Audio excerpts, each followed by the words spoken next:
Hello दोस्तों, online classes में आप सभी का स्वागत है। दोस्तों, आज हम अनौपचारिक संगठन की हानियों के बारे में अध्ययन करेंगे। इससे पहले वाले वीडियो में हमने औपचारिक और अनौपचारिक संगठनों के बारे में अध्ययन कर चुके थे। अनौपचारिक संगठन की हानियाँ यानी मोटे तौर पे जो अनौपचारिक संगठन है वो औपचारिक संगठन के छाया संगठन कहलाता है, क्योंकि ये स्वतंत्र रूप से इसका गठन नहीं होता है। क्योंकि अनौपचारिक संगठन व्यक्तिगत हित के लिए इसका गठन किया जाता है, जबकि औपचारिक संगठन का गठन संवैधानिक नियमावलियों के आधार पर, कानून नियम के आधार पर औपचारिक संगठन का गठन किया जाता है। वह एक स्थायी संगठन होता है, जबकि अनौपचारिक संगठन एक अस्थायी संगठन है। ये कभी भी कर्मचारियों में मनमुटाव होने के कारण इस संगठन का विघटन भी हो सकता है, जबकि औपचारिक संगठन में ऐसा कभी नहीं होता। तो दोस्तों, आज हम अनौपचारिक संगठन की हानियाँ व सीमाएँ, जिसमें सबसे पहली हानि है अनौपचारिक संगठन के माध्यम से रचना का आदान प्रदान शीघ्रता से होता है, जिस कारण कभी कभी गलत, भ्रामक व अधूरी अफवाहें उत्पन्न हो जाती है, जिसके कारण अनौपचारिक संगठन में अव्यवस्थाएं फैल जाती है। क्या फैल जाती है? अव्यवस्थाएं फैल जाती है, क्योंकि इसमें कभी कभी गलत व भ्रामक व अधूरी सूचना मिलने के कारण अफवाहें फैल जाती हैं। और अनौपचारिक संगठन में जो रचना है उसका आदान प्रदान बहुत तेज गति से किया जाता है। अनौपचारिक संगठन की दूसरी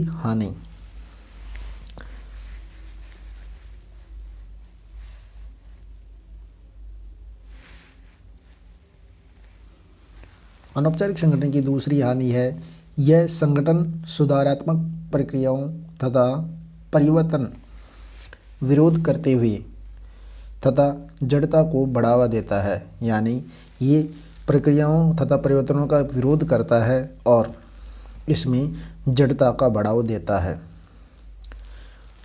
अनौपचारिक संगठन में जो प्रक्रियाएं होती है सुधारात्मक वाली, वो परिवर्तन नहीं करने के कारण इसका विरोध करता है, जो ये जटिलता को भी बढ़ावा देता है।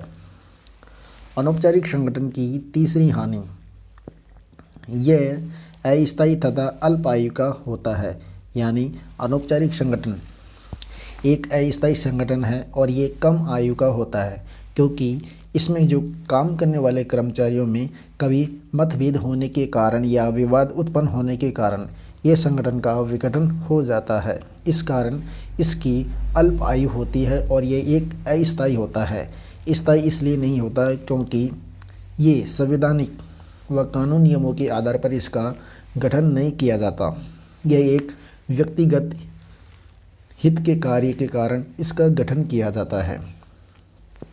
उसके बाद अनौपचारिक संगठन की चौथी हानि, अनौपचारिक संगठन औपचारिक तथा अनौपचारिक संगठनों में मतभेद हो जाता है, जिस कारण से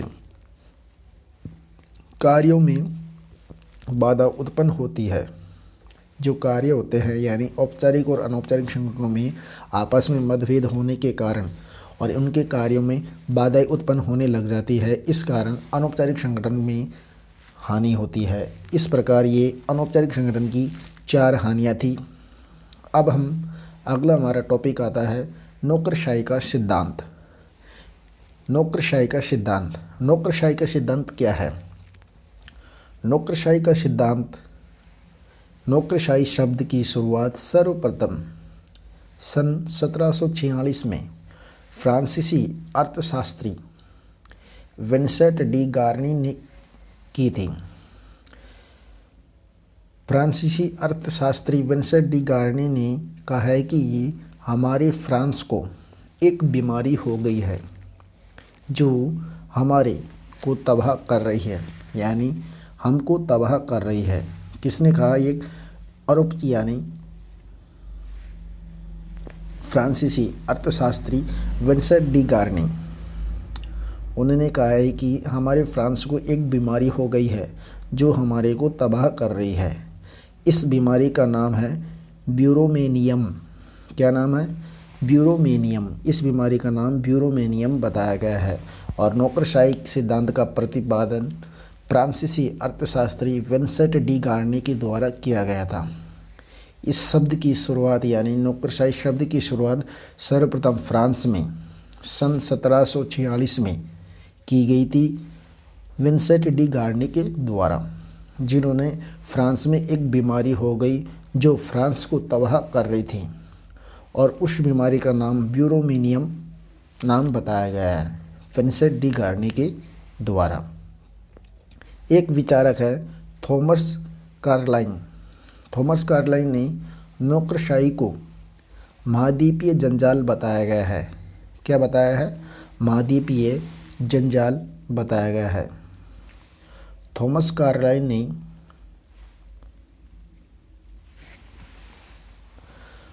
नौकरशाही सिद्धांत को महाद्वीपीय जंजाल बताया गया है। थॉमस कहते हैं कि नौकरशाही का सबसे पहले व्यवस्थित अध्ययन जर्मनी के समाजशास्त्री यानी मैक्स वेबर के द्वारा किया गया था। किसके द्वारा? मैक्स वेबर के द्वारा। नौकरशाही का सबसे पहले व्यवस्थित अध्ययन जर्मनी के समाजशास्त्री मैक्स वेबर के द्वारा इसका अध्ययन किया गया था, वो भी एक व्यवस्थित क्रमबद्ध रूप से। मैक्स वेबर ने नौकरशाही के लिए आइडियल टाइप मॉडल प्रस्तुत किया था। आइडियल टाइप मॉडल एक आदर्श नौकरशाही का सिद्धांत है जो नौकरशाही शब्द को व्यवस्थित अध्ययन करने के लिए उनके द्वारा आदर्श नौकरशाही सिद्धांत प्रस्तुत किया गया था, यानी आइडियल टाइम मॉडल प्रस्तुत किया गया था।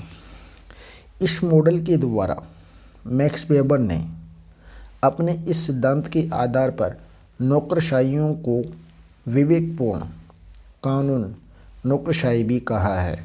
क्या बताया है? विवेकपूर्ण कानूनी नौकरशाही भी बताया गया है। किसे? आइडियल नौकरशाही को। उनके द्वारा एक सिद्धांत प्रस्तुत किया था आइडियल टाइप मॉडल, जिसे आदर्श नौकर सिद्धांत भी कहा जाता है। क्या कहते हैं? आदर्श नौकर सिद्धांत भी कहते हैं। आदर्श नौकर सिद्धांत भी कहते हैं। और मैक्स वेबर ने अपने इस सिद्धांत के आधार पर भी नौकरशाही शब्द को विवेकपूर्ण कानून नौकरशाही भी बताया गया है। विवेकपूर्ण नौकरशाही भी बताया गया है। मैक्स वेबर के अनुसार नौकरशाही के आइडियल टाइप मॉडल तथा मैक्स वेबर ने कुछ उसमें तथ्य बताए हैं। नौकरशाही के तथ्य है मैक्स वेबर के अनुसार। नौकरशाही यानी मैक्स वेबर बताता है कि नौकरशाही एक सुनिश्चित पद सोपान होता है। क्या होता है? एक सुनिश्चित पद सोपान होता है। मैक्स वेबर कहता है कि नौकरशाही एक सुनिश्चित पद सोपान होता है। एक सुनिश्चित पद सोपान होता है जो हमारे कर्मचारियों की पदोन्नति को दर्शाता है, यानी जो प्रशासन या सरकार के अधीन जो अधीनस्थ कार्य कर रहे हैं वो एक क्रमबद्धता के आधार पर कार्य करते हैं। सबसे ऊपर प्रबंधन बैठा होता है, फिर उसके नीचे अधीनस्थ के नीचे बाबू के नीचे क्लर्क। इस प्रकार ये पद सोपान बता हुआ है। यानी मैक्स वेबर कहता है कि जो नौकरशाही शब्द है वो एक सुनिश्चित पद सोपान के आधार पर कार्य करता है। मैक्स वेबर के अनुसार दूसरा तथ्य है व्यवहार के लिखित औपचारिक नियम तथा कार्यवाहियों सभी पर समान रूप से लागू किया जाता है। यानी मैक्स वेबर ने कहा है व्यवहार में जो लिखित औपचारिक नियम होते हैं और जो हमारी कार्य विधियाँ होती है वो सभी पर यानी सभी कर्मचारियों पर समान रूप से लागू होती है और सभी कर्मचारी इन कार्य विधियों और इन नियमों का समान रूप से पालन करते हैं। मैक्स वेबर के अनुसार तीसरा तथ्य है यानी आइडियल टाइप मॉडल का प्रशासन लिखित मसौदों पर आधारित होता है। जो प्रशासन होता है वो राज्य सरकार के द्वारा या संवैधानिक नियमों के आधार पर ही कार्य करता है।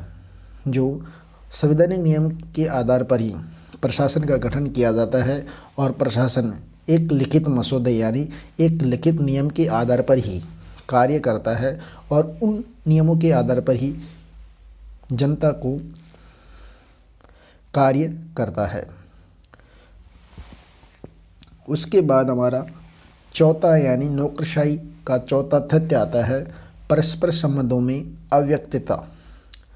मैक्स वेबर कहता है कि जो दो अधीनस्थों के मध्य संबंधों में यानी परस्पर संबंधों में अव्यक्त आ जाती है। क्या आ जाती है? अव्यवस्था आ जाती है। अव्यक्त वो आपस में किसी भी चीज़ को व्यक्त नहीं कर पाता या किसी भी बात को या किसी नियम को या कानून को आपस में या कार्य को व्यक्त नहीं कर पाता, इसलिए परस्पर संबंधों में अव्यक्तता आ जाती है। मैक्स वेबर के आइडियल टाइप मॉडल का पांचवा तथ्य है पदाधिकारियों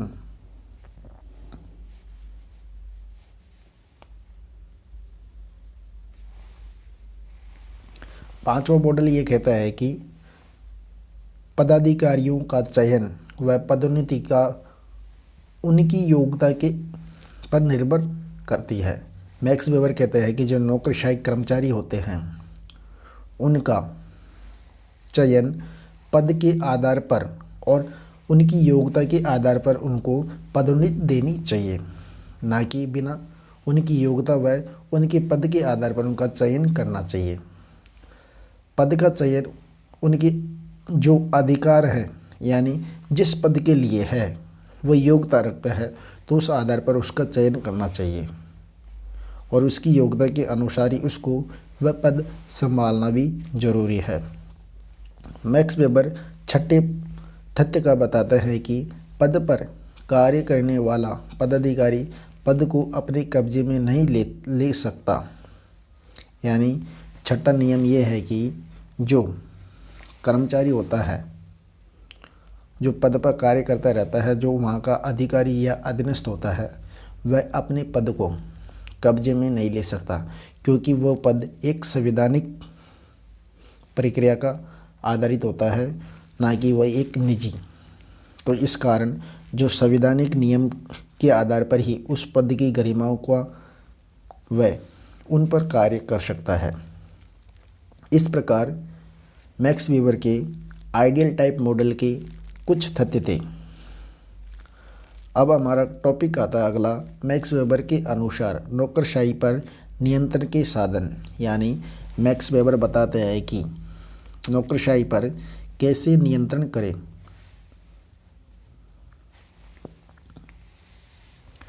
मैक्स वेबर के अनुसार नियंत्रण,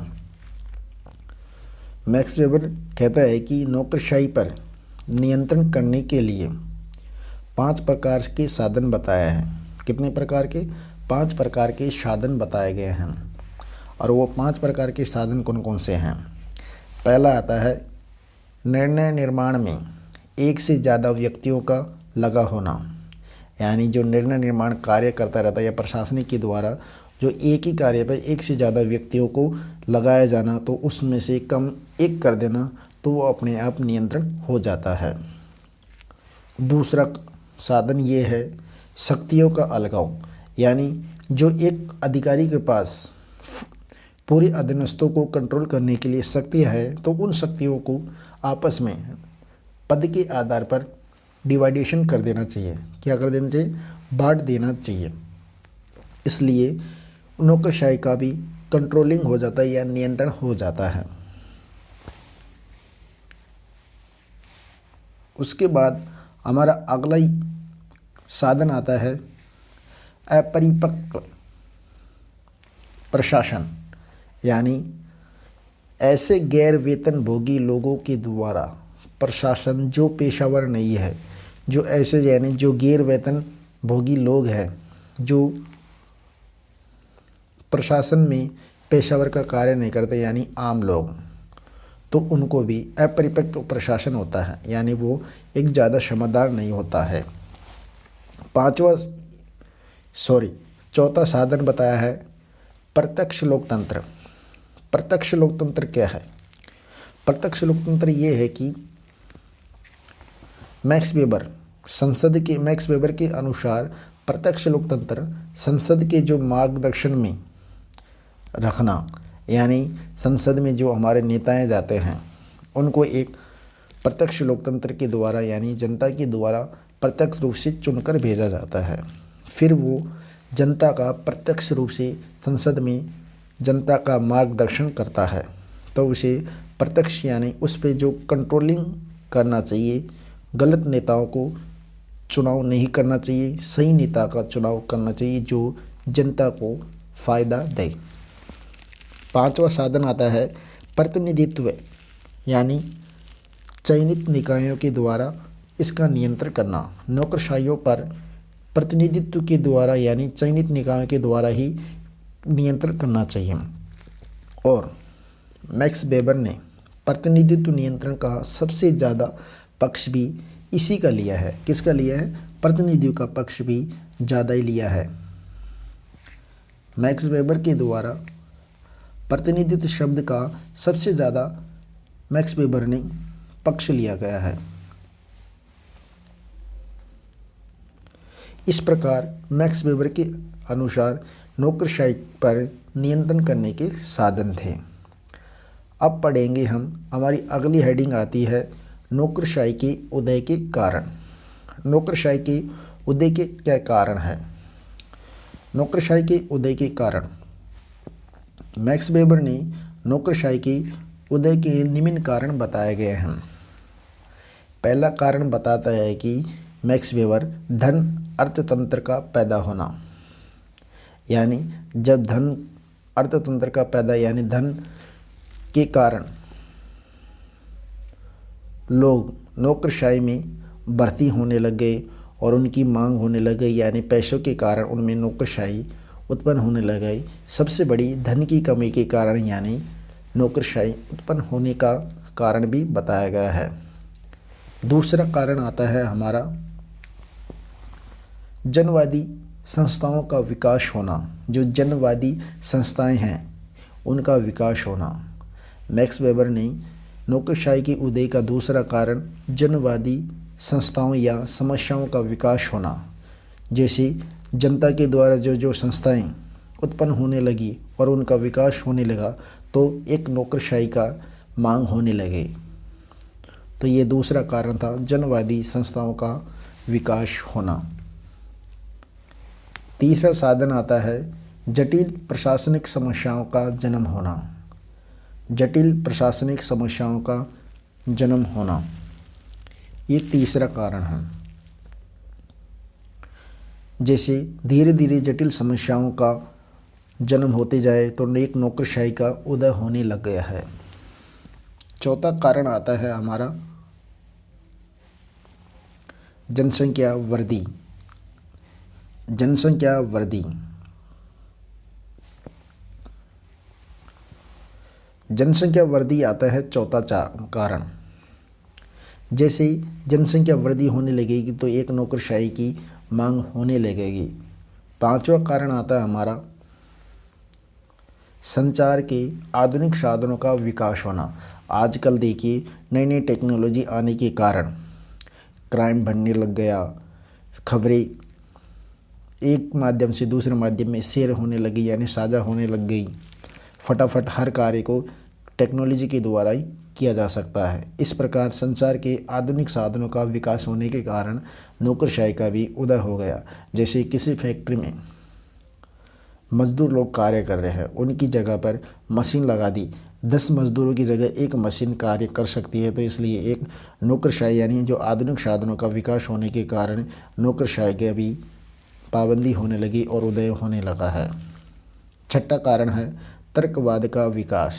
तर्कवाद यानी जो वाद विवाद होने के कारण नौकरशाही का भी उदय होने लगा है। जॉन डेवी विचारक के अनुसार जॉन डेवी ने नौकरशाही को पेशा संबंधी साइकोसिस कहा है, यानी पेशाशाही साइकोसिस बताया गया है। किसके द्वारा? जॉन डेवी के द्वारा। जॉन डेवी ने नौकरशाही शब्द को पेशा संबंधी साइकोसिस बताया गया है। अगला विचारक थॉमस के द्वारा भी, यानी नौकरशाही को ब्यूरोक्रेटोलॉजी बताया गया है। क्या बताया गया? ब्यूरोक्रेटोलॉजी बताया गया है। थॉमस के द्वारा भी नौकरशाही शब्द को ब्यूरोक्रेटोलॉजी बताया गया है। जॉन डेवी के द्वारा यानी पेशा संबंधी साइकोसिस और थॉमस के द्वारा यानी नौकरशाही शब्द को ब्यूरोक्रेटोलॉजी बताया गया है। इस प्रकार ये आज हम इतना ही अध्ययन करेंगे। फिर मिलेंगे अगले वीडियो में नए टॉपिक के साथ।